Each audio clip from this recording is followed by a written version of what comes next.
So again, thank you all very much for joining us here to discuss this important topic and celebrate the findings of the Global Nitrous Oxide Assessment. I do apologize for forcing you all to cut your lunch break a bit shorter than normal. But without further ado, I would like to introduce our very distinguished opening panel of opening and keynote speakers, and then hand the floor over to them so that some of them can get away to the negotiations that are underway. So directly to my right is Ms. Elizabeth Maruma Mrema, apologies, Assistant Secretary General of the United Nations and Deputy Executive Director of UNEP. Following immediately after her opening will be Mr. John Thompson, Deputy Assistant Secretary for Environment with the U.S. Department of State. And our other keynote speaker on the stage right now is the Honorable Andrew Yadelman, Ministry of Environment for the Federated States of Micronesia. Elizabeth, the floor is yours. Thank you very much. Good afternoon, all distinguished delegates and participants. Permit me to recognize selfishly first us at the podium, Your Excellency, representative from the US, thank you. Thank you for all the support. And many thanks for each and every one of you in the room. And you are here because nitrous oxide is important. And it is my honor then to be able to address you at this high-level event on the assessment. And we are looking at the report, which could not have come at more critical time, because this report will highlight the urgent need to address the potent but often overlooked ozone-depleting substances and greenhouse gas. This new global nitrous oxide assessment has been produced as a joint effort by the Climate and Clean Air Coalition of the UN Environment Program, which convened this initiative together with the International Nitrogen Management Systems and the Food and Agricultural Organization of the United Nations, of course, with the participation of the Ozone Secretariat. What does it do? It highlights the important opportunities and the benefits of ambitious nitrous oxide abatement, as well as serious risks of continued inaction. And I would really like to give special thanks to the assessment co-chairs, Dr. Ravi Shankar, as well as Dr. Kanter, for their leadership and vision throughout the process of developing the assessment. We are this afternoon now presenting the findings of the assessment at this COP, as this is where these meetings have been the beacon of progress and innovation. And when we unite behind science, we achieve these extraordinary impacts. The findings from this global assessment report are very clear. Urgent action on nitrous oxide is critical in achieving our climate goals and continue to protect stratospheric ozone layer. And without serious reduction in the oxide emissions, there is no viable path to limiting global warming to 1.5 degrees centigrade we want to ensure is outlined in the Paris Agreement. The oxide is a powerful greenhouse gas and an ozone-depleting substance that have been known to the scientific community for decades, and yet it has often been overlooked by, in these international conventions. So today, the nitrous oxide emissions are rising faster than previously anticipated, expected, primarily stemming from agricultural practices, especially, for instance, in the use of synthetic fertilizers and manure. And therefore, without urgent action, the oxide will continue to accelerate climate change, will continue to degrade the ozone layer, and will continue to expose us all to higher UNV vessels levels and associated health risks. So yet, this assessment equally identifies practical, cross-sectorial strategies that could reduce the nitrous oxide emissions by more than 40% of the current levels. So these actions can really deliver both climate and public health benefits, while at the same time supporting the continued recovery of the ozone layer, avoiding a future where much of the global population may be exposed to harmful UV radiation. Way back in 2019, we at UNEP were happy to support the Colombo Declaration with an ambition to halve the nitrogen waste by 2030. And at UNEP, we do support action on the nitrous oxide as part of our mandate as articulated in our UN Environment Assembly resolution on sustainable nitrogen management, as well as another resolution establishing country-led working group on nitrogen. And to coordinate all these efforts, we have undertaken a project funded by the Global Environment Facility, GEF, and implemented with the International Nitrogen Institute to establish the International Nitrogen Management System, which provides scientific support for international policy and was a key contributor to the assessment report. The findings of this global assessment will bolster these and other efforts already underway to sustainably address nitrogen pollution. So let us seize this opportunity to address nitrous oxide emissions as part of our broader efforts to tackle the super pollutants and to be able to achieve the net zero carbon emission. Together, we can ensure a healthier planet, a more sustainable future for us all. Thank you.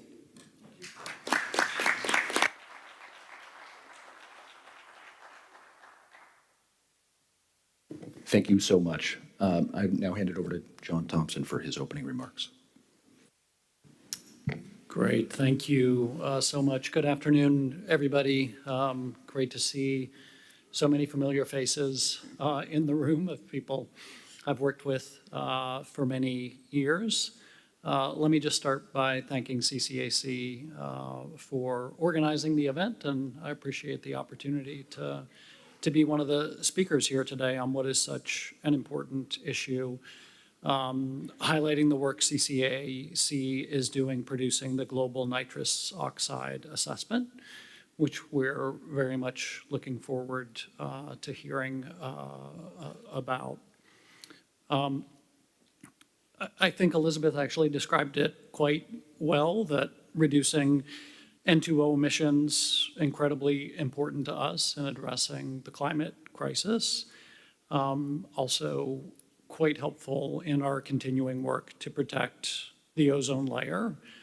We're obviously very familiar in the Montreal Protocol with sort of the dual nature of a lot of these gases that we deal with and having impacts on both of these systems.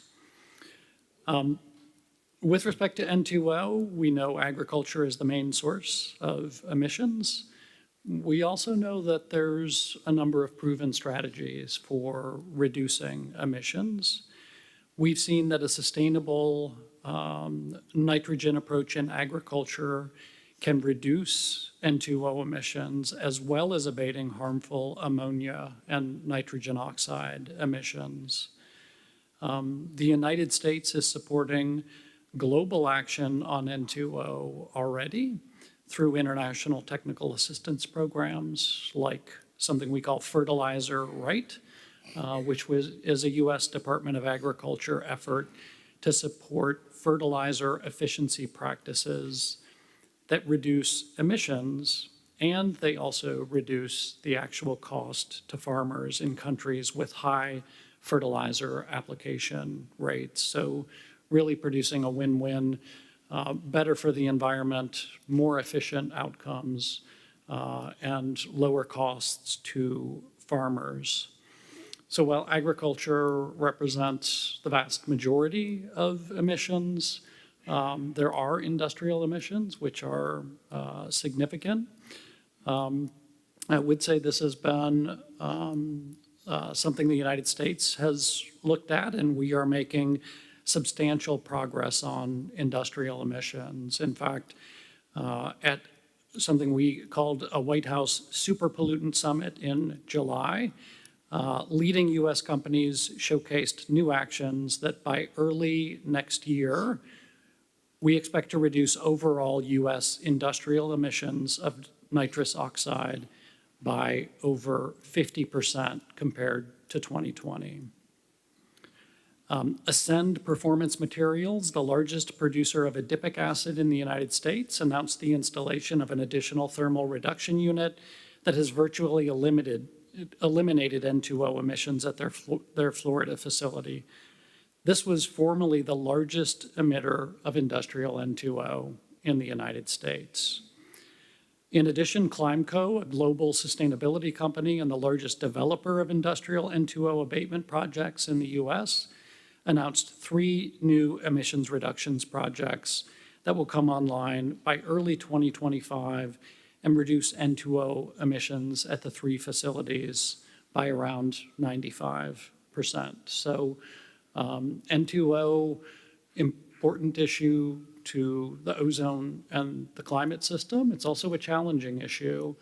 But I would say at the same time, certainly in the United States and some of the assistance work that we're doing overseas, we're also seeing very clearly that if we make the effort, we can also make significant progress. And so I think some of these examples I've provided, listen, there's obviously more work to do across the globe, but we're also seeing some positive, concrete steps forward. So again, thanks to CCAC for the invitation here, to Dr. Cantor and Ravi. Really appreciate the work you're doing that we're going to hear about. And maybe just finally to apologize, I am going to have to step out I'm currently late for one of the negotiating groups that I'm a part of, so I will have to step out early, but I do appreciate the chance to be here. Thank you very much.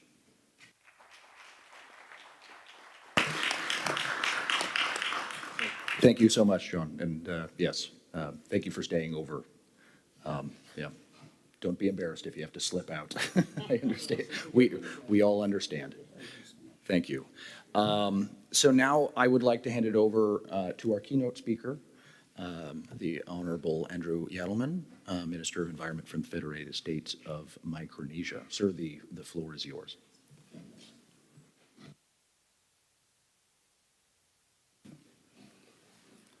Good afternoon. I would like to begin by thanking the institutions and scientists that have produced this report for all of their hard work. We know it is not easy to produce this kind of critical scientific assessment, and we are grateful for your tireless efforts to build our understanding and support the planet.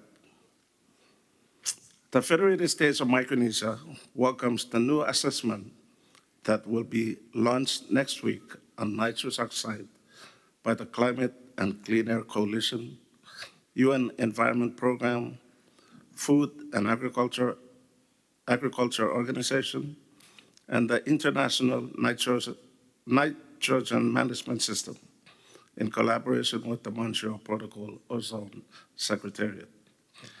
Nitrous oxide, or N2O, is an ozone-depleting substance but has never been controlled under the Montreal Protocol. However, the assessment that they are launching next week tells us that the current anthropogenic emissions are a much greater threat to the ozone layer than any other chemical controlled under the protocol. And we are learning now that the same emissions of N2O are responsible for approximately 10% of net global warming since the Industrial Revolution. We have a problem. Like many ODS, N2O is damaging the ozone layer and impacting our climate. For decades, The protocol family, made up of member states, scientists, administrators, and observer organizations, have worked so hard to make this the most successful multilateral environmental agreement to date. Most of you already know, but it is worth repeating. The Montreal Protocol is also the most successful climate treaty because over the last 3 decades, it already prevented warming, protected human health and food crops, and it could cut as much as 1% Celsius of worldwide average temperatures by 2050. But let us return to the problem at hand. Unabated N2O emissions threaten to reverse the ozone and climate benefits already achieved through the Montreal Protocol. As a small island developing country in the Pacific, Micronesia is particularly vulnerable to extreme heat, sea level rise, and extreme weather events such as storm surges. In fact, we are already suffering from many impacts associated with climate change. Our staple crops and freshwater supplies are shrinking due to saltwater intrusion from rising sea levels. Our elderly, children, and vulnerable communities are struggling with the increased and extended hot days. And our homes, as well as core infrastructure, such as roads, ports, and airports, are being degraded by storms and coastal erosion. Climate change is not a distant threat. It is a reality we face daily. This scientific assessment explains that without serious reductions in N2O emissions, there is no viable path to maintaining the Paris Agreement 1.5 degrees Celsius temperature limit. That limit is life or death for some small island states. The Montreal Protocol has taught us that when the world unites around a common crisis, we can overcome the dangers and even bring greater benefits than originally expected. I do not have the answers, and I do not know the way, but I do know that some of the smartest, most capable people in the world are in this room and in that plenary hall. If anyone can figure out how to reduce these emissions, it is us. I invite every person here to step up to the challenge. Let us put our minds and hearts together and see what solutions are possible. We can start with this valuable assessment and build towards a safer future together. Thank you very much for your attention.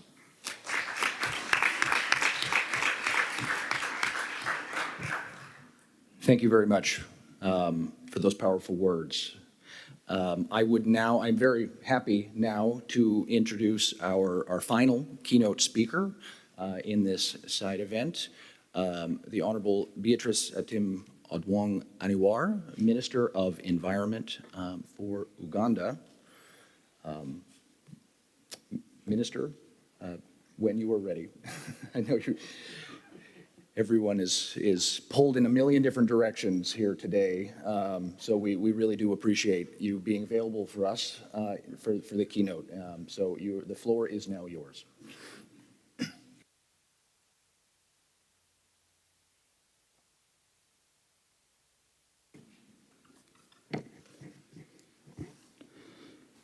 Thank you very much for the opportunity. Ladies and gentlemen, I'm delighted to join this high-level event for the launch of the new Global Nitrous Oxide Assessment, which marks an essential step by the Climate and the Clean Air Coalition in reducing the global greenhouse gas emission. The Intergovernmental Panel on Climate Changes and the 6th Assessment Report finds that even with the rigorous carbon dioxide reduction strategies, the world faces more than 50% chance of exceeding 1.5 degree Celsius limit if non-carbon dioxide pollutants are not significantly reduced. These pollutants are fast acting in causing climate change despite their short lifespan. Action to significantly reduce short-lived climate pollutants can also be the fastest way to slow temperature rise. The issues related to the use of nitrous oxide in Uganda include: one, the nitrous oxide is a greenhouse gas, and therefore its emission should be reduced through ambitious emission reduction targets. And two, the current NDC does not have an inventory of the greenhouse gases by sectors, including nitrous oxide.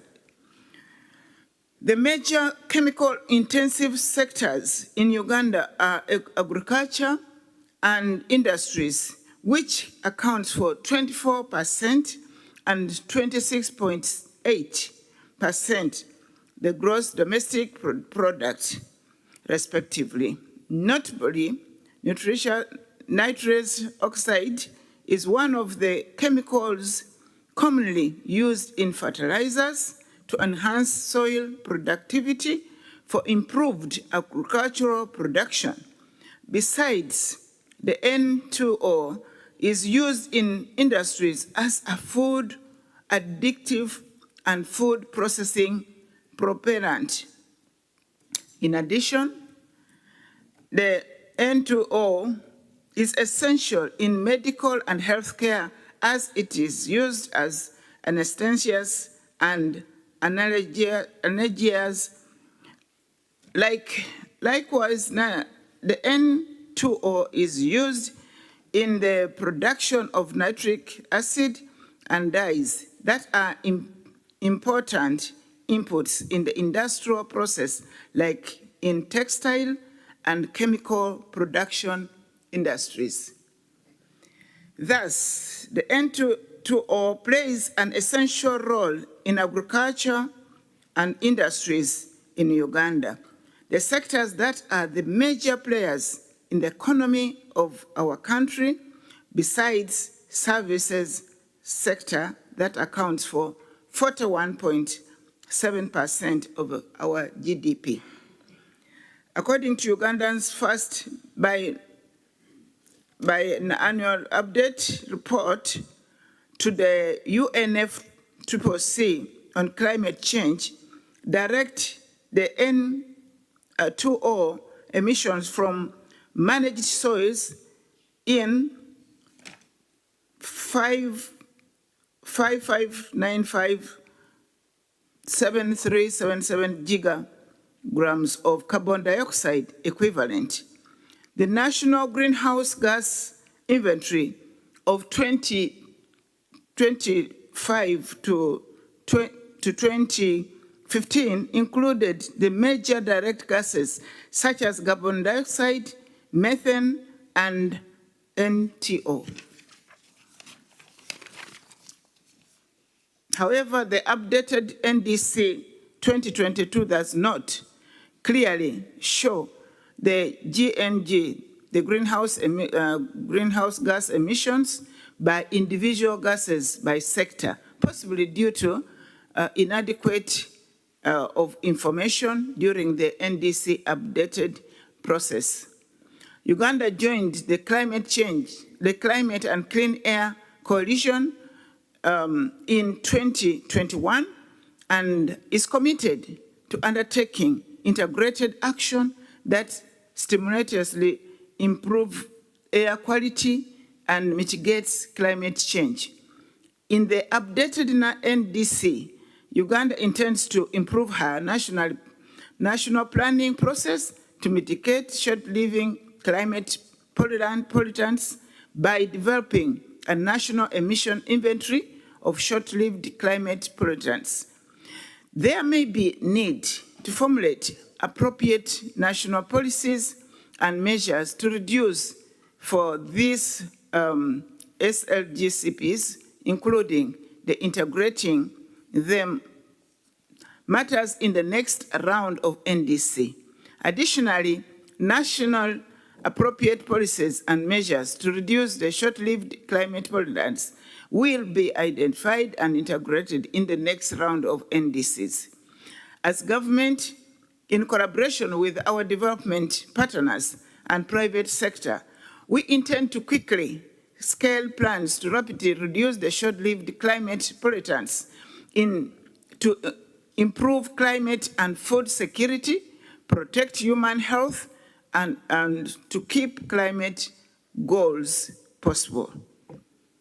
What would be next for us as a country is one, to establish national inventory of N2O to assess the level of emission within the NDC priorities sectors.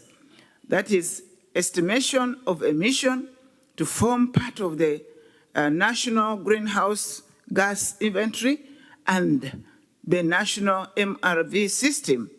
Two, we intend to develop a national action plan for mitigation of N2O emissions and mainstream the actions and the measures into respective sectors, especially agriculture and industry. And lastly, we intend to ensure that N2O included as one of the priorities greenhouse gases in Uganda's third NDC, which is in the offering. We are required to support from Climate and Clean Air Coalition. For us as partners, we expect one, technical and financial support to establish the N2O inventory and monitoring, reporting, and verification, N2O assessment, estimates and establishment of a data or an inventory for that matter. Two, we expect support to the public education and awareness. This will include high-level leadership engagements and knowledge exchange or transfer programs on N2O as a super pollutant, alongside other greenhouse gases and air pollutants like the short-lived climate pollutants. Dear ladies and gentlemen, allow me to once again to thank the Climate and Clean Air Coalition for the collaboration with my government to ensure short-lived pollutants are substantially reduced. The Ministry of Water and Environment, which is my ministry, appreciates all development partners and the key stakeholders for your continuous support towards the national climate change action. We look forward with this continued collaboration for God and my country. I thank you.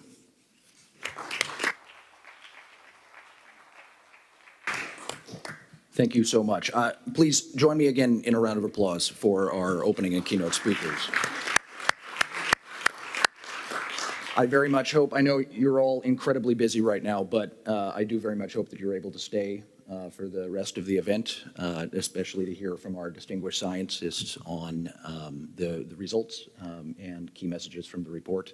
But I thank you again, and I welcome you to move into the stadium so that we can now turn to the two distinguished co-chairs of this assessment, Dr. Ravi Shankara, who in this community does not require any introduction, I suspect, and Dr. David Cantor. I would also like to invite, thank you so much. I'm sorry.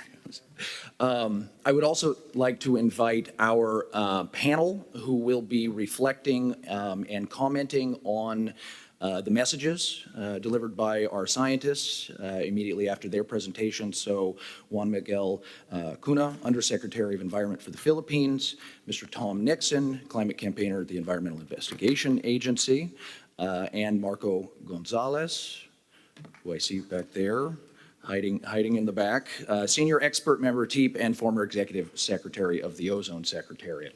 And I think maybe for a moment, if you guys will indulge me, take the moderator's privilege. I started here in the Montreal Protocol community. I see a lot of friends and in fact, family members in many ways, part of the Montreal and atmospheric family here in the audience. It's been an incredible pleasure to be part of this community, starting back in 2007. But for those of you who do not know me, I lead the science affairs team at the Climate and Clean Air Coalition, which has always been very active in the Montreal Protocol space, especially in supporting our partners in the lead up to the Kigali Amendment, and a lot of the work that's being done now in supporting some of the first HFC inventories. And in that respect, I welcomed the invitation from Uganda to support N2O inventories. That's something I think we very much could support. But one of the things that I have the pleasure of doing as the Science Affairs lead in the CCAC is leading the coordination of our integrated assessments.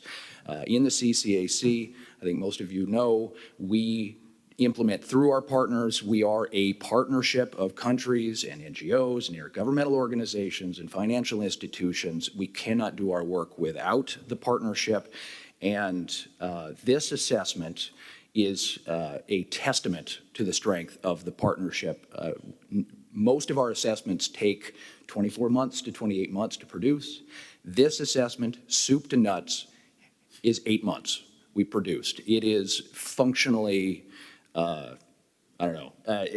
almost a miracle that we are here today. And it could not have happened without just incredible support from our entire ecosystem. The incredible support that the Montreal Protocol Secretariat provided, consulting us all the way through and being involved in the process. The CCAC, we are a UNEP convened coalition. We are part of the UNEP family, but it really took the entire UNEP family to make this happen. So the support that we've gotten from the science community in UNEP, the communications division, they've really, and the International Nitrogen Working Group, all of the arms of UNEP rallied together to make this work. The International Nitrogen Assessment community was delivered to us the scenarios we needed. Without them very quite magnanimously giving us that head start on this work, we could not have done this assessment. That is an absolute true fact. The FAO, really pulled an enormous amount of weight and helped us get to the finish line on this. And then last and absolutely not least, the scientists and policymakers and technical experts who worked tirelessly. I mean, I cannot express to you the amount of dedication that the two co-chairs especially showed in leading us along the way. I mean, as many of you know, right, these science assessments, timelines slip, right? We assume that we're going to publish it in 12 months, and 12 months deadline flies past us, and we move to 18 months and then 24 months. On this one, we had to deliver because of this moment right now and how important nitrous oxide is for the stratospheric ozone layer and how important it is from a climate perspective. We had to deliver this report for the MOP and the COP in 2 weeks, and they have done it. And it is staggering. It's going to take me a long time to come to terms with the community effort that rallied around this and made this a reality. So it has been actually the honor of my professional career with the Montreal Protocol and the Climate and Clean Air Coalition to have been part of this process, and it is an absolute honor to have worked particularly with these two co-chairs, to get this done. So again, thank you for indulging me on this. I know you didn't come here to listen to me wax poetic about the how this sausage was made. You're here to hear to see the incredible results that have come from this assessment, and I hope you will agree with me at the end that it is really incredible and something that we can really build on as a community. So, David, Ravi, I don't know which one of you is kicking us off. David, the floor is yours, sir. Thank you so much, Nathan. Good afternoon, everyone. Thank you so much for coming. This is also a really nice moment for me. I organized the first N2O side event, the Montreal Protocol, 13 years ago when I was just 12 years old in Bali. And the last time that I was in Bangkok was 11 years ago at MOP 25 to launch the last UNEP N2O assessment, which only about 6 people showed up for. So I'm very grateful to see such a full room today. And clearly the timing is more appropriate this time round, in which Ravi, in both occasions, was gracious enough to attend that first side event, as well as Ian Porter, and several of you attended that are here today. And then we also worked together at that last N2O assessment, so it's really a nice moment to be back here. All right, so let's get to the slides here and the key messages of the assessment. So first, and as many of you know, just to reiterate, nitrous oxide is the third most important greenhouse gas and the most significant ozone-depleting substance currently emitted to the atmosphere. Most anthropogenic emissions, as was noted by our distinguished speakers, come from agriculture, primarily driven by the use of synthetic fertilizer and manure production. But the low-hanging fruit for abatement that was identified in this assessment, both in terms of the ease of emissions reduction and the cost-effectiveness of those reductions, is from nitric and adipic acid production, which is broadly known as industrial emissions of N2O.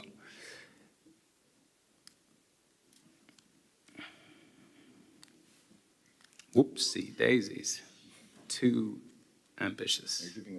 There you go. So the key messages, this is a graphic from the report. So the implementation of ambitious N2O abatement could result in several environmental benefits. First, we assess that ambitious abatement could deliver more than 40% reduction in anthropogenic N2O emissions by 2050 and close to 60% reduction by 2100. Just to put that in perspective, that is equivalent to around 6 years of current CO2 emissions from fossil fuel combustion. And we found no plausible pathway to 1.5 degrees that does not involve ambitious N2O abatement. In terms of the ozone benefits, compared to a 2020 baseline, again, if we ambitiously mitigate N2O, we could deliver more than 5 times the ozone benefits that were provided by the accelerated HCFC phase-out under the Montreal Protocol. And as we'll show, because nitrous oxide is part of the broader nitrogen cycle, there's actually many co-benefits that could be delivered as a result of ambitious N2O mitigation, and one that we explicitly evaluated in this assessment because of the sponsorship of the Climate and Clean Air Coalition, our ability to simulate the air quality benefits. We estimated that we could avoid 20 million premature deaths through improved air quality by 2050 through the reduction in linked compounds, namely ammonia and nitrogen oxides that are precursors to PM2.5 and ground level ozone. So, human activities, nitrous oxide has both natural and anthropogenic sources, but human activities have significantly increased emissions. And again, primarily driven by agriculture, and we've noted 2 important events here in the history of anthropogenic emissions: the invention of the Haber-Bosch process, which is, depending on how you measure it, probably one of the most consequential inventions in human history, the synthetic production of ammonia, which is the feedstock for all synthetic fertilizers. And then its widespread use in the aftermath of the Second World War, most famously as part of the Green Revolution, but really everywhere in the world. Another thing that we found in this assessment is that emissions are actually increasing at a faster rate than even the highest emission scenarios that we have. And this is not something that we usually find, right? Scientists do not like to predict the future. We like to project an envelope of possible futures. And usually emissions end up somewhere in that envelope. But for nitrous oxide, what we found is that current observed emissions are significantly above the highest reference scenario for these emissions. There are both, as I mentioned, natural and anthropogenic sources of N2O, with agriculture the dominant source of emissions. A lot is going on in this figure. Essentially, the blue arrows are anthropogenic emissions, and the green arrows are natural emissions. And if we break down the anthropogenic emissions, again, you can see agriculture is responsible for about 3/4 of those emissions, driven by increasing demand for synthetic fertilizer and livestock products. But there are important other sources of emissions, notably industrial emissions from nitric and adipic acid production, fossil fuel combustion, biomass burning, and wastewater. The other thing to note with nitrous oxide, as I mentioned, is it is part of the broader nitrogen cycle. And there is actually, this is in many ways, a companion piece to the upcoming International Nitrogen Assessment, which will be released next year, which evaluates all aspects of the nitrogen cycle. But the point to emphasize here is that an integrated approach to nitrous oxide abatement could deliver multiple co-benefits, really co-benefits greater in terms of their economic value than really any other kind of climate or ozone action that we've seen, because it's not just climate and ozone benefits, but there are nitrogen compounds that are critical to air pollution and also critical to water pollution, right? So nitrate runoff contributes to eutrophication and algae blooms that leads to fishery die-offs and other ecosystem impacts. There's also deposition on natural ecosystems that impacts biodiversity. So the non-ozone and climate benefits of ambitious action are huge.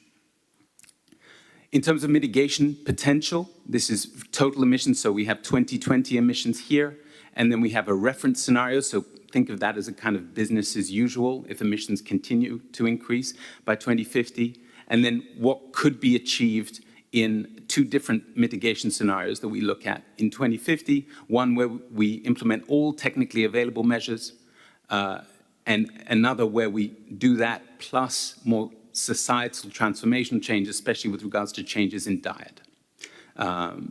Lower proportion of protein coming from animals. If we break that down into specific sectors, agriculture and adipic and nitric acid production. For adipic and nitric acid production, the reason that we highlight this here, even though it is roughly 5% of global emissions, in terms of the potential abatement that can be achieved, it is very dramatic given that there are already existing technologies that can reduce emissions by more than 99%, and there are a limited number of facilities that produce nitric acid and adipic acid around the world.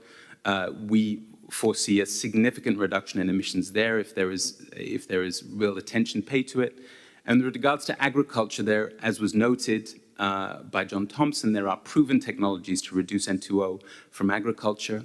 And I do want to emphasize the point because obviously synthetic fertilizer is an essential resource and it's essential to global food security, and that there are tried and tested ways to both reduce nitrous oxide without impacting food security at all. In fact, half of the fertilizer that we apply to agricultural land today is lost to the environment.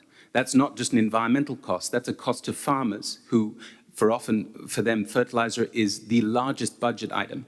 So losing 50% of that resource, especially in a geopolitical climate where prices can fluctuate pretty significantly, and more efficient use and management of fertilizer manure can also make farms more resilient to the impacts of climate change and other environmental impacts. So nitrous oxide abatement can very much go hand in hand with guaranteeing food security, especially in the face of a warming climate.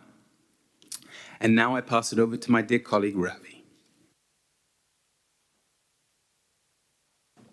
Good afternoon, folks. Wonderful to see many of you.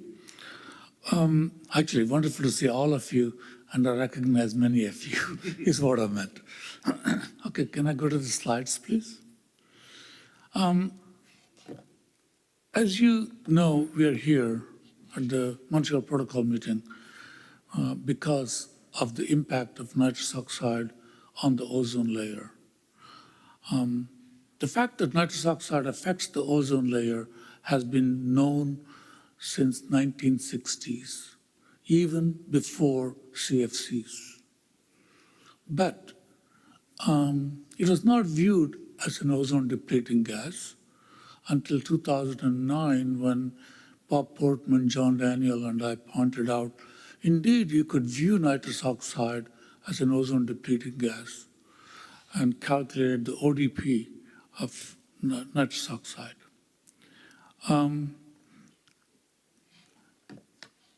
Now, because of two factors, the fact that the Montreal Protocol has been so successful in reducing ozone depleting gases, and the fact that nitrous oxide emissions keep increasing, the combination has led to a very sobering conclusion that if you were to look at the impact of N2O in terms of ODP-weighted emissions, even though the ODP of N2O is very small, the amount is large. Currently, ODP-weighted emissions of nitrous oxide is almost equal to, actually slightly more than those of any other ozone-depleting substance, or the sum of all the ozone-depleting substances that are being emitted to the atmosphere now. So the key 2 points here is ODP is a very good metric, but we also should think about ODP-weighted emission as opposed to just ODP.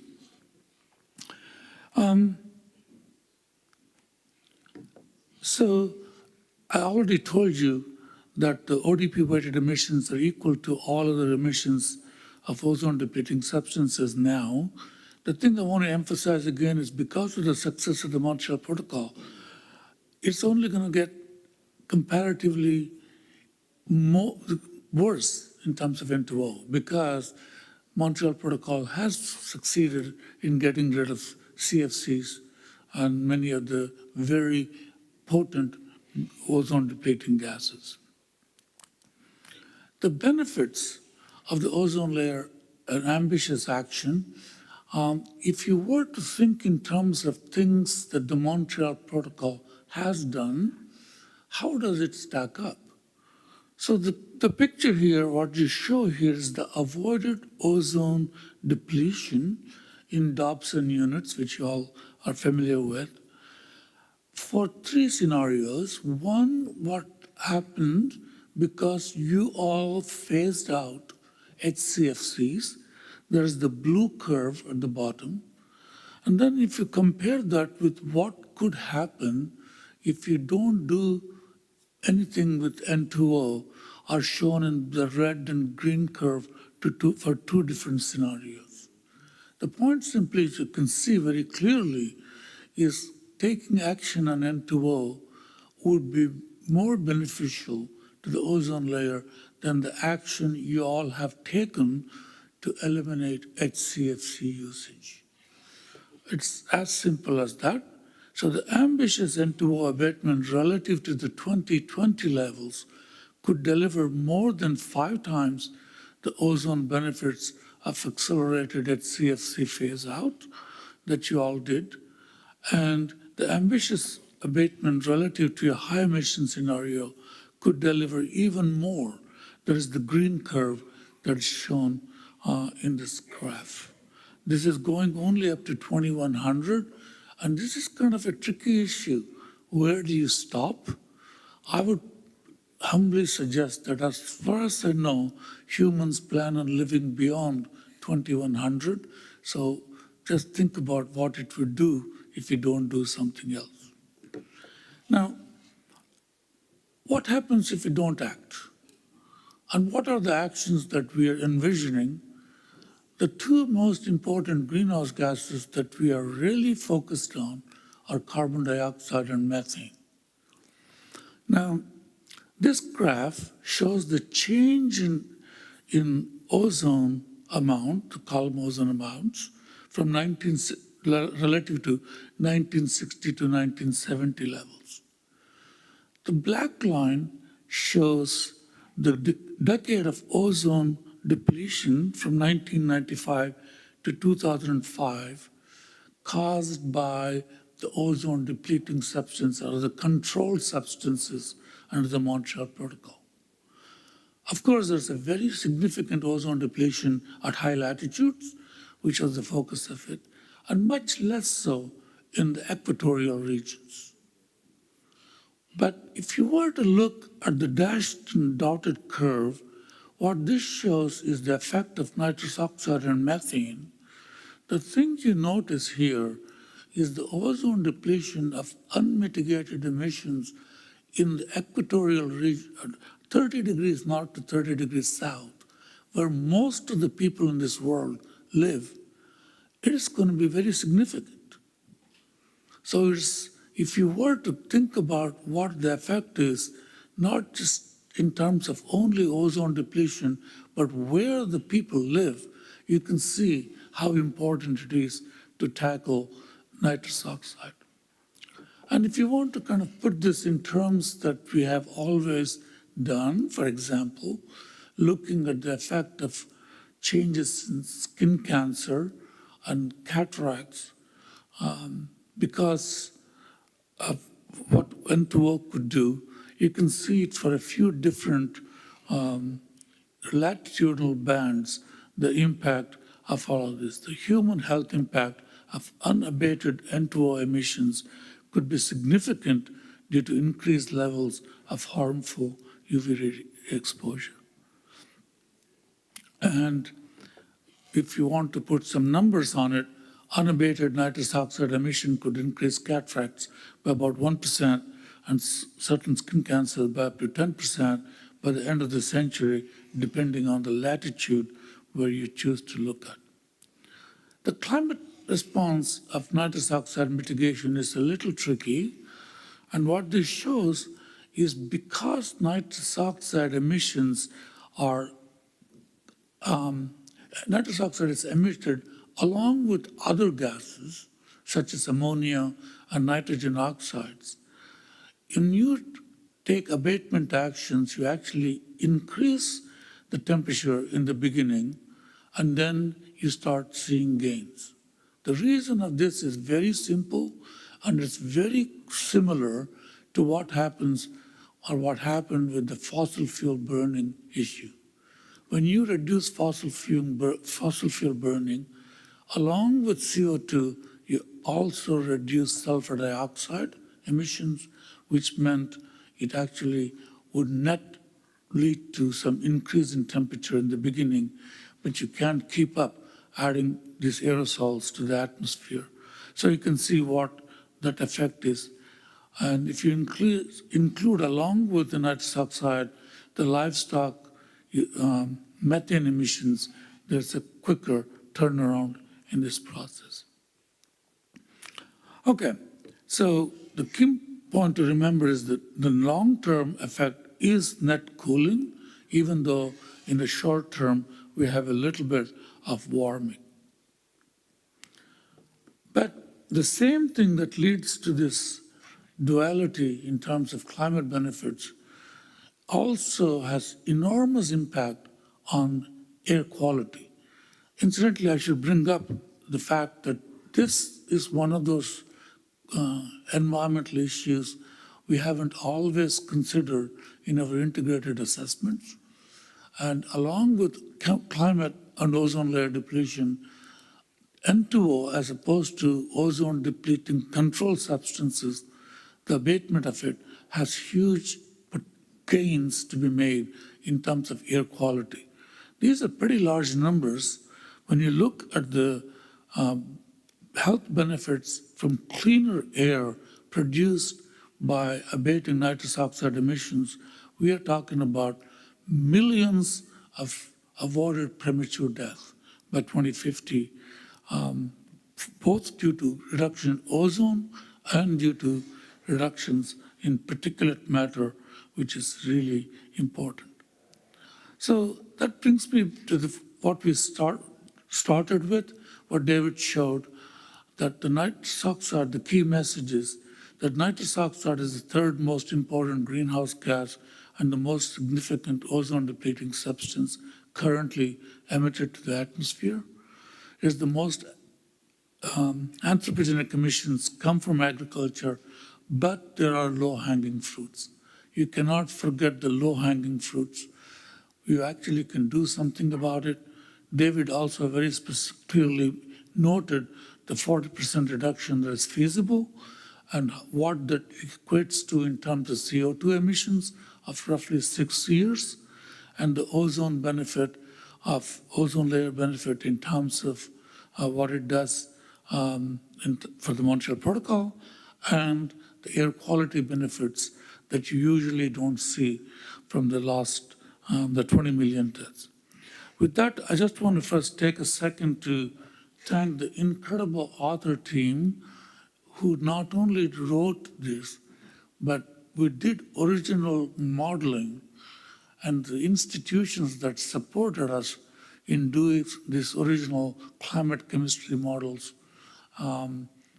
That's new science, and that was very helpful. And they worked very hard to make this happen. And with that, I also thank you all for your attention.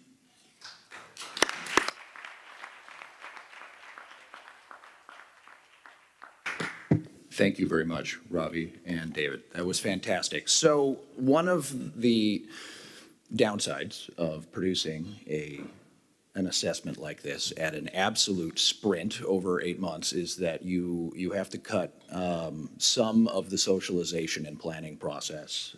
And for us, that meant that we have not had as much time to discuss what happens next.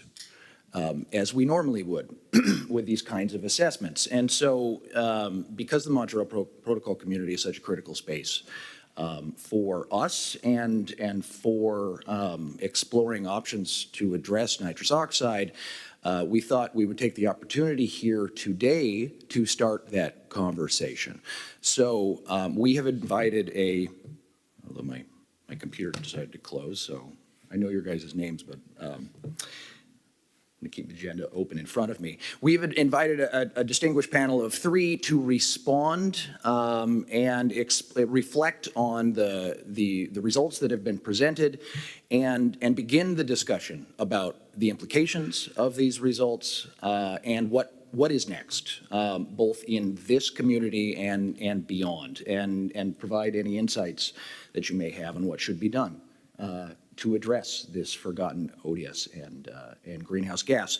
So you guys lined up differently than I have on my agenda, but that's okay. Why don't we just go straight down the line? Each of you has 5 minutes to reflect, and then we will open the floor for questions and answers. So first, Tom, followed by Marco Gonzalez, and then Juan Miguel Cuna. Tom. Great. Thanks, Nathan. So I'm Tom Nixon from the Environmental Investigation Agency. And just before I go in, to briefly thank the CCAC for hosting the event, to the INMS, the CCAC, and the others involved in writing the report, and also to Ravi and David and the speakers so far. I think the key message for me that came through from what Ravi said was one word, and that is sobering, because the results of this assessment are sobering, and particularly for this community at the Montreal Protocol. We heard a lot just then about what the benefits of action on nitrous oxide would be, but I'm going to do the typical NGO thing here and reiterate the point of what a failure to act looks like. What we are talking about if we fail to act on N2O, and the trend of increasing emissions continues as it's projected to do so, is a return to levels of ozone similar or worse than the peak depletion that we have experienced. So that will mean that there are more people around the world this century exposed to higher levels of UV radiation than during the peak period of ozone depletion between 1995 and 2005. That's why failure to act is not really an option here, and it's why the Montreal Protocol community needs to take this assessment seriously and consider what next steps might be open to this community. We need the TEEP and the SAP to be looking at this issue. We need the SAP to provide a comprehensive understanding about what the implications are for ozone and climate. We already see this week in discussions that are happening that parties know that we cannot just focus on controlled substances in terms of our knowledge about threats to the ozone layer. We see decisions this week on VSLS, for example, which are very important, and we need to continue and expand that trajectory to look at things like N2O. We see a chapter in the previous quadrennial scientific assessment from 2022, which looked at stratospheric aerosol injection as an emerging threat to the ozone layer. Nitrous oxide is a known threat to the ozone layer, and we need to see a similar level of detail looked into. We also need the TEEP to provide parties with information about the feasibility, the viability of solutions to this problem, so that the parties are able to make an informed decision about what role the Montreal Protocol should play. Ultimately, what we need for nitrous oxide is controls that are agreed internationally, because only that is going to be able to provide a true backstop and to give us the capacity to agree an equitable approach forwards. And we can really see how important that is by looking at industrial emissions specifically. They have been referred to today and for many years as the low-hanging fruit. For 20 years. A low-hanging fruit is only low-hanging for so long. You have to pick a fruit at some point. We need to begin to think about taking action on this, and the Montreal Protocol is ideally suited as a body to look at industrial emissions of nitrous oxide. There is precedent for dealing with with greenhouse gas byproduct emissions from chemical processes. We saw that with HFC 23. There is a precedent of increasing ambition at this protocol, which is why it has been so successful in the past. And it also has the capacity through the MLF to offer genuinely sustainable funding to see action secured in A5 parties. That is something which volatile market mechanisms can never offer. And the backstop that is offered by agreeing a universal approach can never be achieved through just bilateral agreements. What we would like to see is the Montreal Protocol not ignoring this for any longer. Failing to act on N2O is abdicating our responsibility as the ozone treaty. This is the most significant ozone depleting substance in the world. The parties at the Montreal Protocol have also expressed a desire to act in a holistic way towards the triple planetary crisis. And nitrous oxide is perhaps one of the best ways to do that. It is an ODS, it is a greenhouse gas, and as we've seen, there are also significant benefits in terms of human health. If we do not act on this, we are undermining some of the core elements that make this treaty the most successful environmental treaty. And so in the first instance, there are some concrete things that we could be doing and that we would like to see parties ask for. There should be a request to the Ozone Secretariat to engage with the relevant stakeholders on the topic of controlling nitrous oxide emissions under the protocol. That could include INMS, the CCAC, the International Nitrogen Initiative. There is also the UNEP Nitrogen Working Group and other bodies looking at the broader question of sustainable nitrogen management, as we've heard mentioned, a holistic approach to nitrogen being an important way to address N2O. In terms of what we can request the SAP, we should be asking them to produce a targeted report that looks at the ozone and climate impacts from nitrous oxide emissions from all sources and projected trends going forwards. This assessment is a fantastic starting point and resource for that. We need the scientific assessment panel to review that and present it to parties in a way that they can act. And we need to request the TEEP to produce a report on the technical feasibility, economic costs, and climate and ozone benefits associated with the abatement of nitrous oxide from industrial sources, because this is an area where the Montreal Protocol can play an immediate leadership role. The TEEP needs to look at the work done for this assessment and also already by bilateral implementation agencies such as the Nitric Acid Climate Action Group of GIZ, who are already working to do this bilaterally with A5 parties, including Pakistan and Mexico. So to request the TEEP to produce a report on the technical and economic feasibility of that approach. So I'll just close by, again, thanking the authors for the report. It is timely, it is very important, and it should not be ignored by the parties of the Montreal Protocol. Thank you.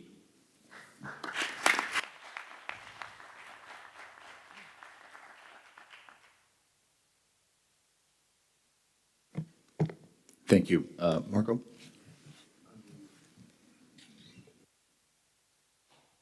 Thank you very much for the pleasure of listening to the two authors of this, together with several scientists of this great assessment.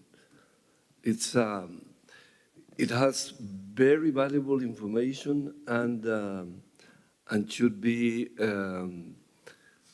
shining light over the future on how to deal with N2O. I will be doing a few comments only on my personal capacity and not as a member of TIP or any other institution.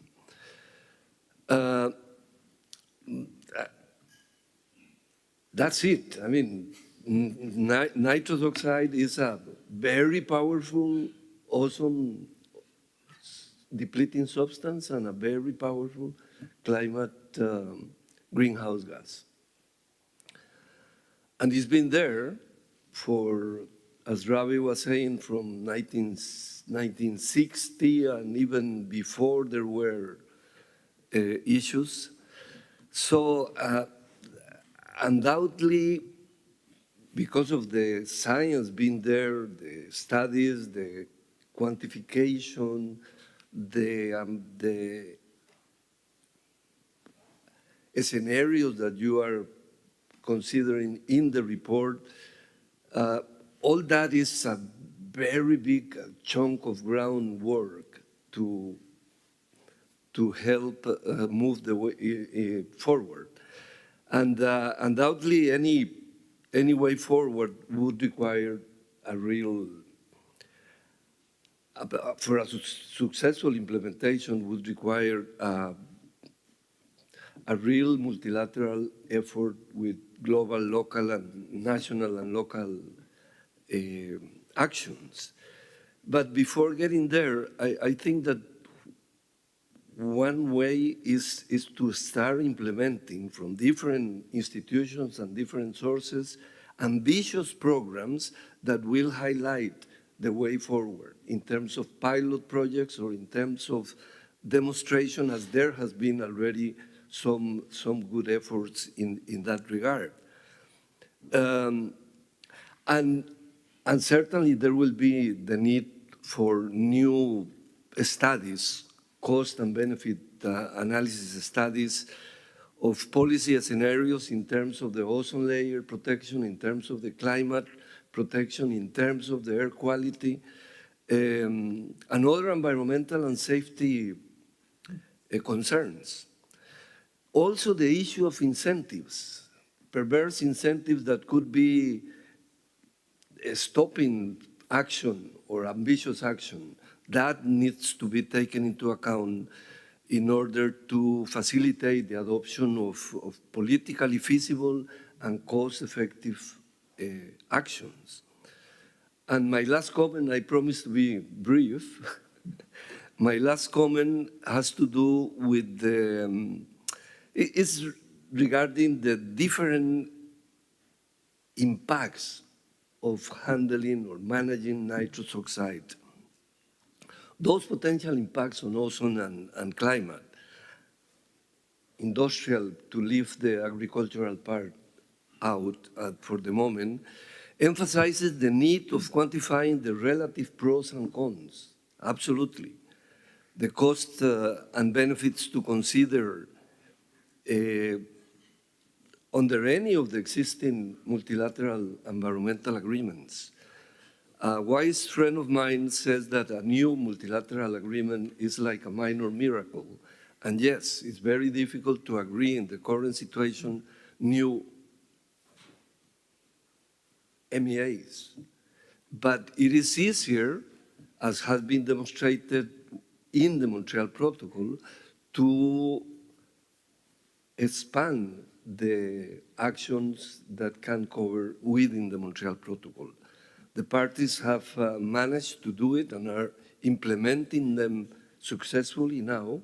And yes, I could see that route.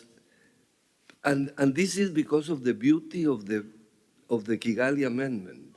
The phase-down approach applies specifically, will apply specifically well to this, to dealing with the N2O.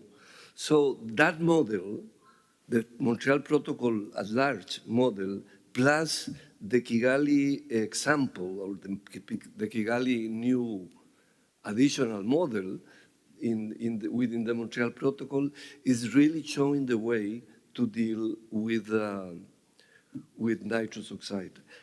I would finalize, and please allow me to recognize again the authors of this effort, fantastic, but also to highlight the priority that CCAC, the FAO, and the Ozone Secretariat gave to this endeavor, to this effort.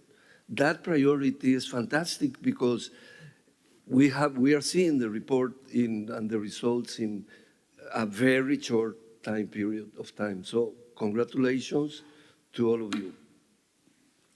Thank you.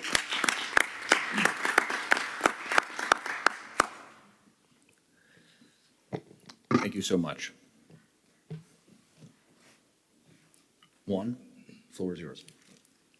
Thank you very much. First of all, allow me to thank the Climate and Clear Air Coalition for inviting us here. I'd also like to thank the experts who just made a presentation on the global assessment on nitrous oxide. We hope to be able to make good use of the report that they made today. Allow me also to acknowledge our other panelists here. In particular, I'd like to mention my seatmate, Mr. Marco Gonzalez. I had the privilege of working with him in the past in the meetings when he was Executive Secretary prior to MEG. I'm very happy to be here today representing the Philippines and speaking as a part of a greater international community as we learn and reflect on the findings of the Global Nitrous Oxide Assessment.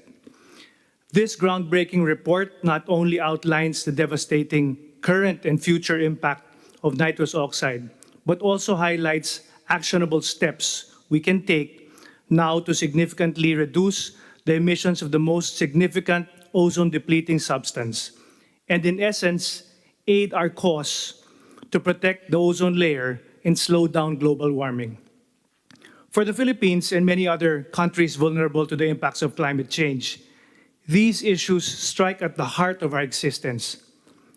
Rising sea levels, extreme weather events, and agricultural threats demand that we continuously work together towards the realization and advancement of the assessment's recommendations. However, this is not just about these countries. The challenges we face require a united global response. We must take immediate, coordinated action on multiple fronts. First, countries must integrate nitrous oxide abatement into their nationally determined contributions, or NDCs, to ensure it aligns with the Paris Agreement and the global push to limit warming to 1.5 degrees Celsius. Second, we need to scale up sustainable agricultural practices globally, particularly in regions where synthetic fertilizers are heavily used. This will require financial support, capacity building, and knowledge sharing, particularly for developing nations. Third, the adoption of industrial N2O abatement technologies must be incentivized globally, with governments and industries working together to implement cost-effective solutions. In agriculture, which produces 75% of anthropogenic nitrous oxide emissions, the international community has an opportunity to lead by supporting innovations such as controlled release fertilizers and better manure management. The industrial sector also offers significant opportunities for rapid N2O reductions. Fortunately, there are cost-effective technologies to reduce emissions produced without significant changes to existing production processes.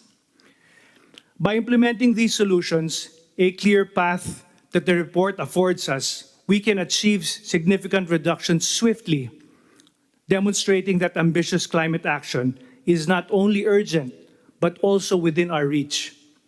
The challenge, however, is that communicating the findings can only be effective if it is supported by political will, the right incentives for farmers and industries, and the willingness to confront barriers, economic, social, and cultural. It is a coordinated global effort. In the same vein, we must recognize that the impacts are deeply local. In September, the most powerful storm in Asia this year submerged farms and villages and took far too many lives.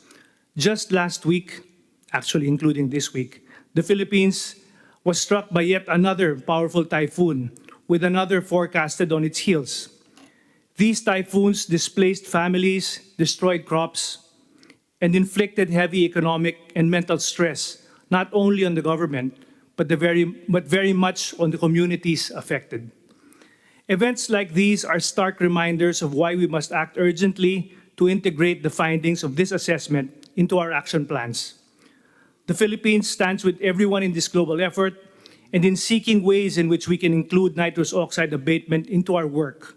The climate challenges we are currently facing offers us a chance to improve our systems and better our quality of life. The Global Nitrous Oxide Assessment has shown us unique opportunities in which we can be more instrumental in supporting action towards the reduction of global warming.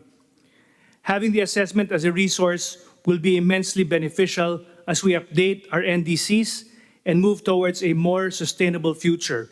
In closing, I call upon the international community to take bold, coordinated steps with us in addressing nitrous oxide emissions. The assessment is an enabling tool, giving us the science, and now we must have the collective will to act. The Philippines stands united with the world in ensuring a safer, more resilient future for all. Thank you very much for listening.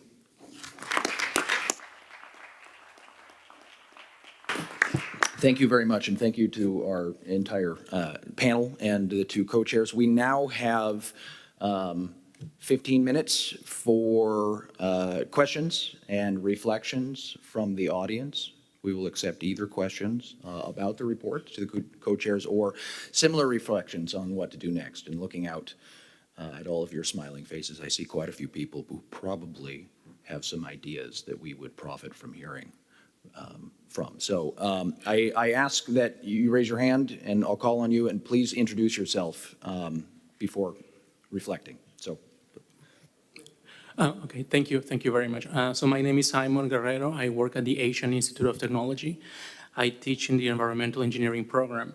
Last year, I attended a private convening in San Francisco for people working on methane mitigation, representatives from academia and from industry. And we were mapping the technologies that are emerging to mitigate methane.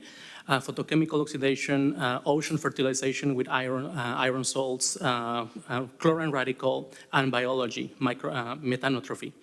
And I asked them, so if we map or we know what we can do to mitigate, which sectors we can mitigate in, being the low-hanging fruit, gas transportation or waste agriculture are a bit more difficult. So I want to ask here for the nitrous oxide assessment, which is really valuable, and I really appreciate all the efforts that have been done. I want to know, for the case of nitrous oxide, 75% more or less is from agriculture, all kinds of agriculture. I asked this question last year for methane mitigation. Who will implement them? The rice farmers in East Thailand that never have access to information, and they don't know what greenhouse gases are. They don't know how mitigation works. They will not receive interventions in their land. So now that we have some management strategies like alternating wetting and drying to mitigate methane, but nitrous oxide will increase because nitrous oxide is produced anaerobically or aerobically, both in nitrification and denitrification processes. If this will be implemented, nitrous oxide will be overlooked. So how can we translate this assessment into policy and action plans for NDCs? Beyond that, how can we infuse the end front line on greenhouse gas mitigation, which is farmers, for example, talking about agriculture in remote areas? How can we reach them? How can we have their reception, their welcoming to solutions and change in practice when those practices are rooted in decades of traditional management? I work in Eastern Thailand, which is really remote. Farmers grow rice for living, not for selling, and it's really hard to introduce any change in management, fertilizer application, water table management. I just want to know, what are your perspectives? How can we reach the last frontier, as I call it, in mitigation action? Because policy is one level, and disease is another. estimation, but then how can we actually reach real mitigation action? Thank you. Thank you for that easy question. Very important, and you cover several elements that are critical, the interaction between nitrous oxide and methane that don't always go in the same direction, and the challenge of implementation. There's a reason that the agricultural sector has been the last item on the menu for most environmental agreements, right? A really successful example of dealing with the agricultural sector, ironically, is the Montreal Protocol and the Multilateral Fund projects to train tens of thousands of farmers. You know, speaking about the challenge of training farmers, one of the most successful examples is here, training farmers in using alternatives to methyl bromide. That being said, you know, there are efforts underway that Tom was highlighting, not just in this body, but also across UNEP, the Nitrogen Working Group, and others. There are efforts to have other sustainable nitrogen resolutions that hopefully translate into meaningful plans at the national level to actually implement sustainable nitrogen management, which would have to involve training farmers and changing the incentives that farmers have in terms of when it comes to nitrogen application. So that would be absolutely central. And what you're highlighting is the central challenge when it comes to agricultural control. Just very quickly, and then from a CCAC perspective, that's something that we are engaged with on a daily basis. From my side on science affairs and the assessments, we are going to profit quite a bit from this N2O assessment because we're feeding it directly into the next assessment that we're working on, which is an agriculture and food systems assessment, which is specifically grappling with the questions that you're asking. How do we effectuate paradigm shifts and systematic change across all actors in this space? And we're collaborating with the FAO on that, agricultural financial institutions like IFAD. I just roped David into being a CLA on one of those chapters. I'm joking, but he is joining us, and I got him to agree by promising that we'll do it over a year and a half instead of over 8 months. But this, I mean, there's no easy answer to your question. It's something we grapple with quite a bit. We do a lot of implementation support, and actually, we're running out of time. I want to give the maximum amount of time for everyone to comment from the floor, but I have in my closing, I will mention the fact that we have launched new guidance on NDC enhancement for the 3.0 process. It includes specific chapters on methane and nitrous oxide, air pollution, black carbon, and efficient cooling.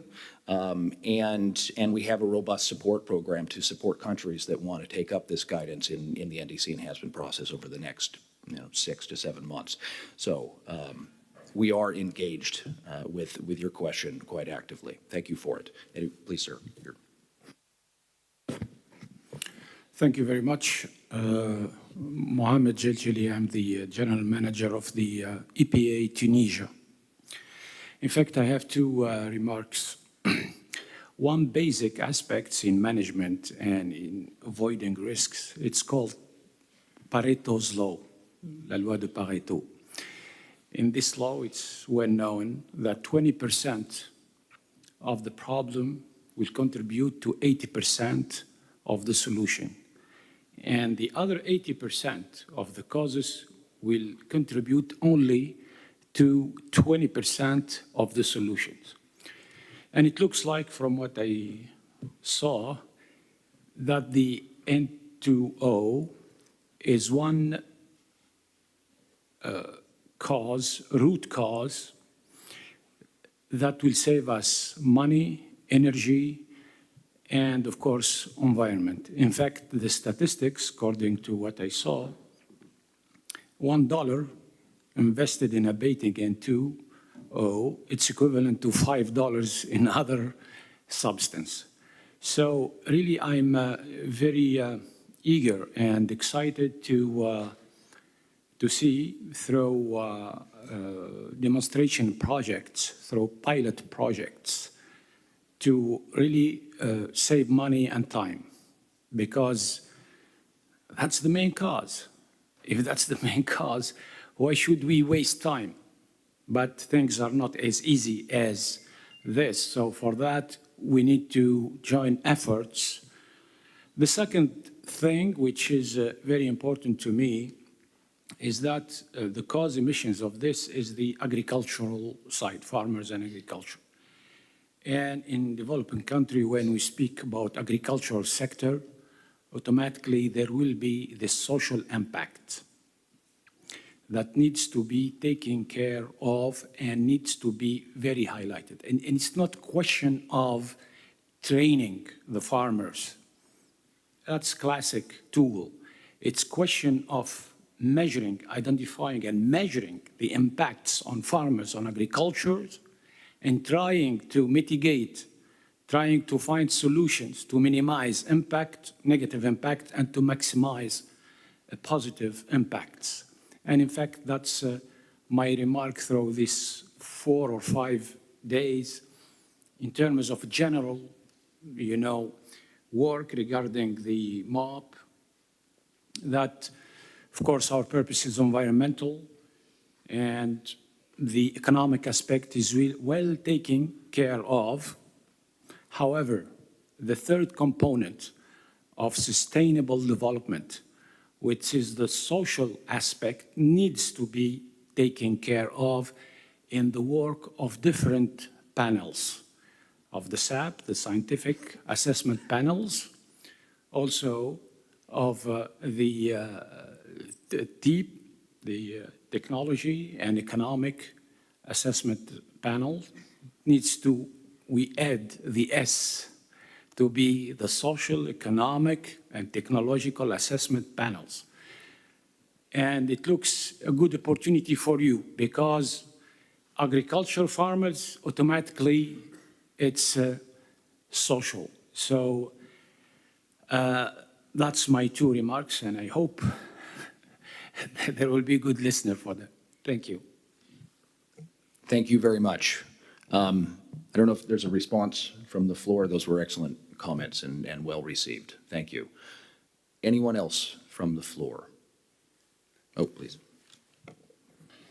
Hello, yes, I'm Paolo Lai from the WMO. So it's not a comment or a question, it's just that I wanted to highlight the fact that you were talking about emissions. At the WMO, we are looking at concentration in the atmosphere. And we just released at the beginning of the week our greenhouse gas bulletin with some figures about the global averages. And I wanted to share that with you. So for the 3 long-lived species, CO2, CH4, and N2O, we have a record high again this year for the concentrations. For the N2O, it's the exact global average calculated for 2023 from our network of stations is 336.9 ppb, which is basically an increase of 125% with respect to pre-industrial abundances. And it's the relative increase for this year with respect to the previous years. The trend is about more than 1 ppb per year. So we are not, despite all the mitigation options that we have, we are not curbing the curve. Thank you very much. Yeah, sobering, again, I think is one of the key words for this, this session. Action is clearly required. There is no time to wait. But thank you. We all profit greatly from the greenhouse gas bulletin. So thank you for your intervention. Please, Robbie, go ahead. Thank you, Paolo. It's important for the people to know there are organizations like yours who actually compile and report the concentrations. And these are vetted, proven measurements. And it's like to have a gold standard stamp on them so you know exactly what's happening in the atmosphere. Thank you. Thank you. I think we have time for one more comment or reflection.